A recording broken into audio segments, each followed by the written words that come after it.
আজ দুবন্যার পাকের ঘর ছাড়বে না, নাড়ু খেয়ে তো পাকের ঘর থেকে উঠবে।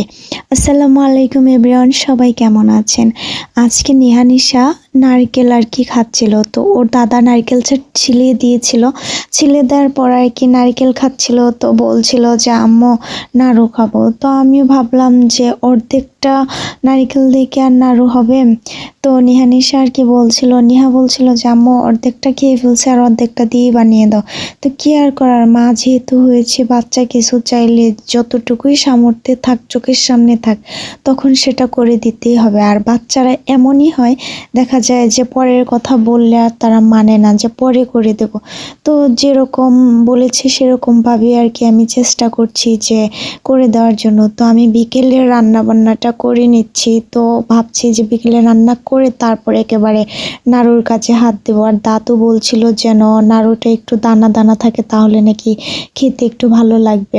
তো সেভাবেই আর কি আমি চাল দিয়েছি, কিছু চালগুলো ভেজে তারপর বেটে নিচ্ছি।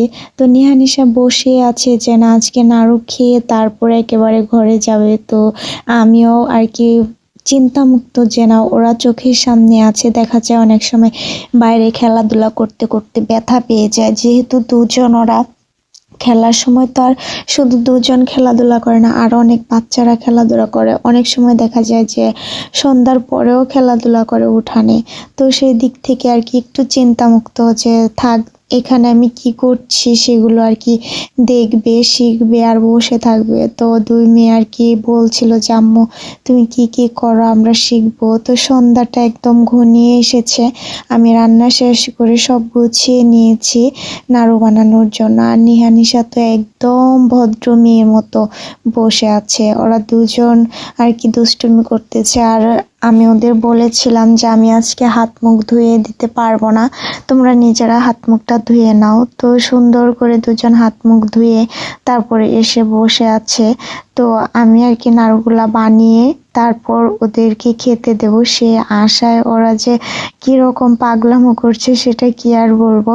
তো দাদু আর কি আমার পাশেই বসা ছিল, দাদু আমাকে এই কাজে হেল্প করছিল। আর আমি যেহেতু নাড়ু তেমন বানাবো না, আমি আগেই বলেছি যে অর্ধেকটা নারকেল ছিল সেটা দিয়ে বানাবো। ওদের আমি বলেছিলাম যে আর দুদিন পরে বানিয়ে দিই, এই নারিকেলটুকু এমনি খেয়ে ফেলো, আবার নারিকেল আনুক তারপর বানিয়ে দিই।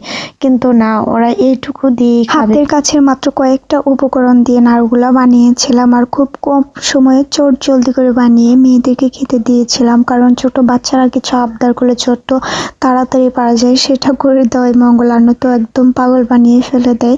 তো আজ এ পর্যন্ত, ভিডিও আর লম্বা করব না। আল্লাহ হাফেজ।